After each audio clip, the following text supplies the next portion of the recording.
Bienvenue, c'est l'heure des actus. Au programme Solidarité, au salon en toute liberté. Côté sport, rencontre avec le foot féminin d'Auxvillers. Reichart a ouvert ses portes pour la 4e édition. Mais tout de suite, enfilez vos maillots pour un moment de détente.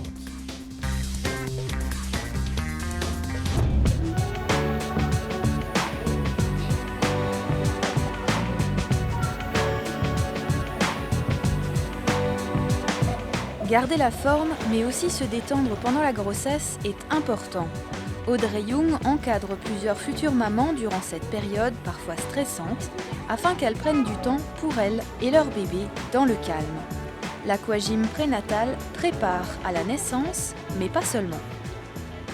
Ça permet de bouger, d'être en forme pour le jour de l'accouchement, de maintenir une certaine tonicité musculaire tout au long de la grossesse. Ça peut améliorer tout ce qui est douleurs ligamentaires, douleurs lombaires. Voilà, souvent elles se sentent mieux après la piscine et souvent elles ont hâte de revenir la semaine d'après pour à nouveau sentir un meilleur bien-être. Lorsqu'il s'agit du premier enfant, on peut coupler un cours théorique en parallèle au cours en piscine. Mais aujourd'hui, place à la pratique, à un moment plutôt ludique.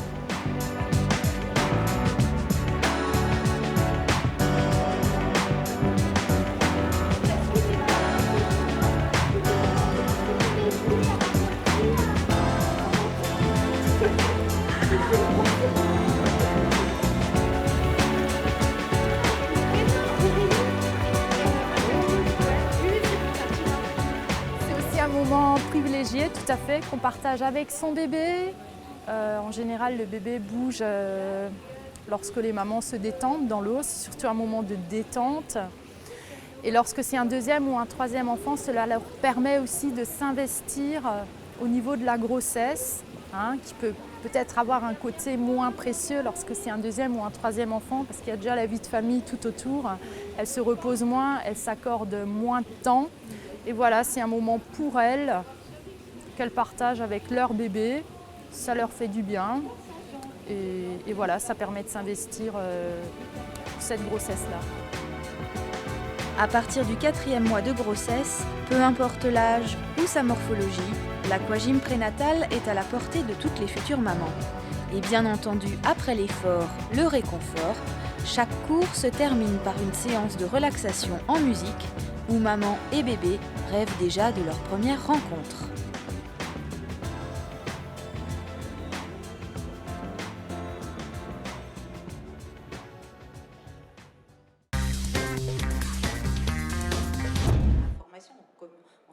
Du 11 au 13 avril a eu lieu le salon en toute liberté à Strasbourg.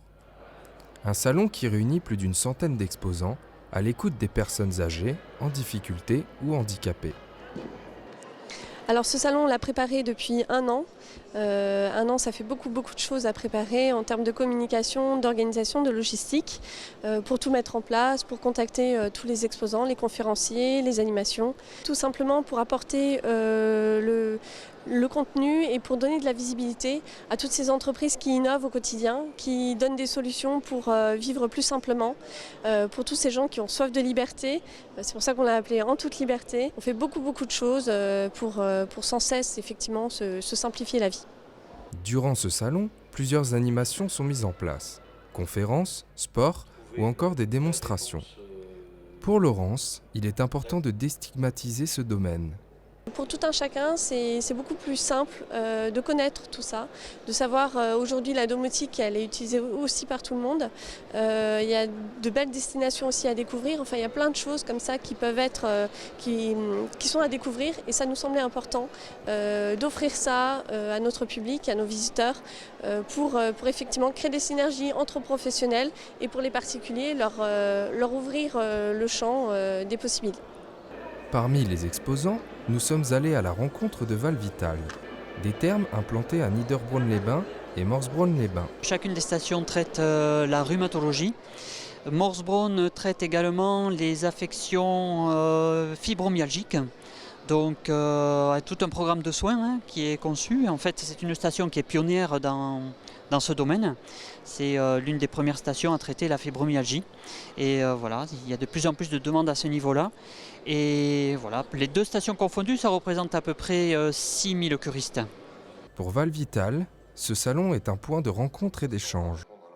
Les gens ne connaissent pas forcément le thermalisme, donc on leur explique ce qu'on fait, puisqu'on fait non seulement du thermalisme, mais également des soins de bien-être et de remise en forme.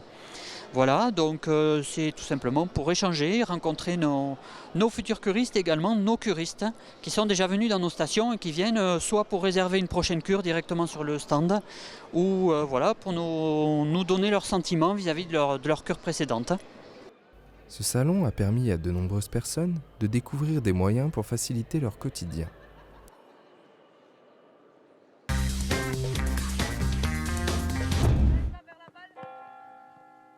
Les footballeuses de l'ASO s'entraînent à Hautvillers comme tous les lundis et mercredis soirs. Compagnes de joueurs ou copines du village, elles n'ont pas toutes la même expérience.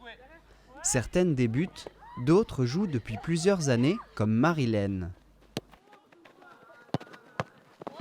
Ça fait maintenant 5 ou 6 ans que j'ai commencé le foot. Donc j'ai commencé ici, quand on a créé l'équipe de foot féminine.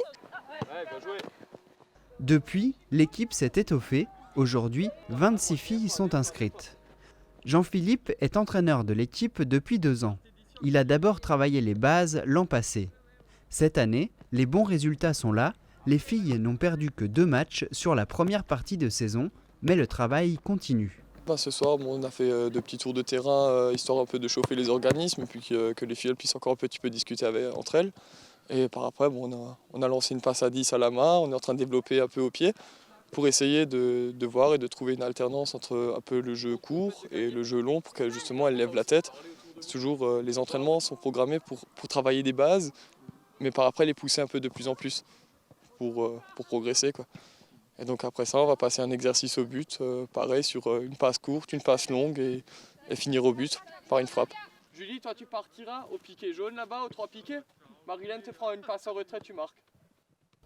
L'entraînement finira par un petit match ludique. Pour moi, c'est avant tout un loisir. Donc pour moi, c'est apprendre. Tout ce que je veux, c'est apprendre. Donc non, pour moi, un entraînement, c'est pas difficile, c'est un plaisir. Un plaisir partagé par toutes. On rigole bien aux entraînements, même si le travail est sérieux. La bonne entente, cela passe par des surnoms.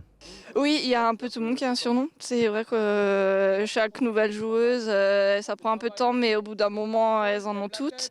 Le coach, c'est Chips. C'est parce que Jean-Philippe, c'est trop long, alors Chips, c'est mieux.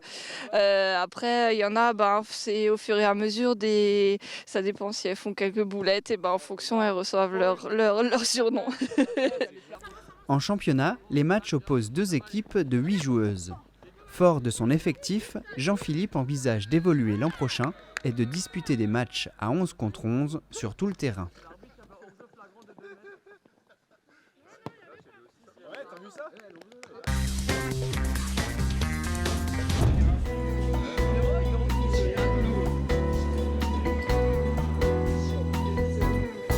« 28 artistes de Reichshofen et Névillers se sont retrouvés le temps du week-end de Pâques à l'espace Cuirassier. Reichart 4e édition a accueilli des aquarelles, des dessins, des sculptures, des photographies et autres modèles réduits. Du 4 au 6 avril, près de 2000 visiteurs sont venus déambuler dans les allées à la rencontre des artistes et de leurs œuvres. 8 nouveaux artistes ont participé cette année au salon et n'ont pas manqué, eux aussi, de faire leur petit effet auprès des visiteurs.